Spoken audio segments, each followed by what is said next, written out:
Let's first talk about how to keep from encountering that crashing sound. We all know that before we back our vehicle, we should practice our backing goal. That is, get out and look for items in your backing path. This includes items on the ground, to the sides, as well as overhead. So before you back into any spot, you should get out of your tractor, using your 3 points of contact, of course, and walk to the back of your rig and see what's there. Then take a long look at where you are going to be backing into, and remember to look up. Look overhead to see if there are any signs, wires, or suspended lights in your path. Does the roofline extend from the building you are backing towards? Is the doorway you are backing to covered by a canopy? Walk in the direction you'll be driving and take a look at the surface you'll be backing over. Is there any trash, metal, or holes in your backing route? Some drivers may feel that getting out and looking indicates inexperience or a lower level of driving skill. Others believe that getting out once before a challenging backing maneuver is all that's required. The reason we get out and look is to ensure we know where the hazards are and our exact relationship to those hazards.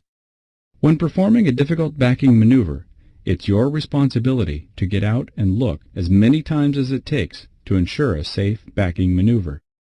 Just as the professional carpenter measures twice before he makes a cut, the professional driver gets out and looks as many times as it takes to ensure that a backing maneuver is safe and collision-free. Usually the space in the rear of a building is dedicated to shipping and receiving, and hopefully it's set up for trucks. But retail businesses share their space with other businesses, and likewise other delivery drivers. The back of a store is also where some employees park, right in the spot you need to unload or in a space you need for maneuvering purposes. That's why it's important to be as proactive as possible with your regular customer stops. Take the time to discuss what you need to make your customer's delivery as safe and efficient as possible. This includes where not to park, as well as where the best spot to pile plowed snow.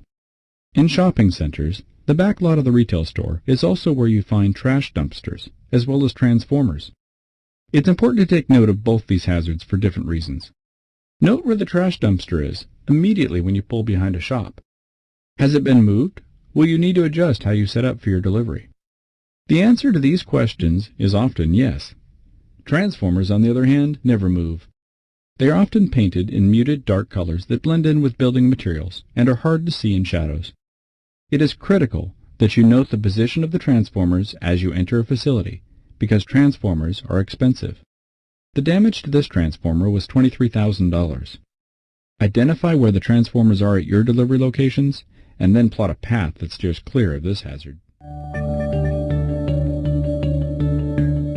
Before we wrap up, we need to speak about one last concern associated with fixed object collisions. That concern is distracted driving. We're not talking about the cell phone here, although that can definitely be a distraction, but rather your focus when pulling into, and more importantly, driving away from a customer location. Too often we hear the reason given for a collision was that a driver was in a hurry. That implies that the driver was working too fast. Generally, working fast doesn't mean you can't work safe. It just means you need to be 100% focused on the task at hand. More times than not, when a driver says he was in a hurry, his mind was not on the maneuver he was making, but fixed on his next stop or calculating what time he will be finished with his run. These concerns are valid. You don't want to be late for a delivery or a personal commitment, but there are too many hazards at any stop to be focused on anything but your safe exit. Another common collision is where we pull in near a hazard and make a mental note to avoid it when leaving. However, when we switch our focus, it rarely ever returns to the hazard, and more times than not, we experience a collision. That's why it is always a good idea to avoid stopping near a hazard. If that's not possible, before you put your vehicle back into motion, perform a safety circle check. Take a quick walk around your vehicle to refocus on those hazards around and above your vehicle.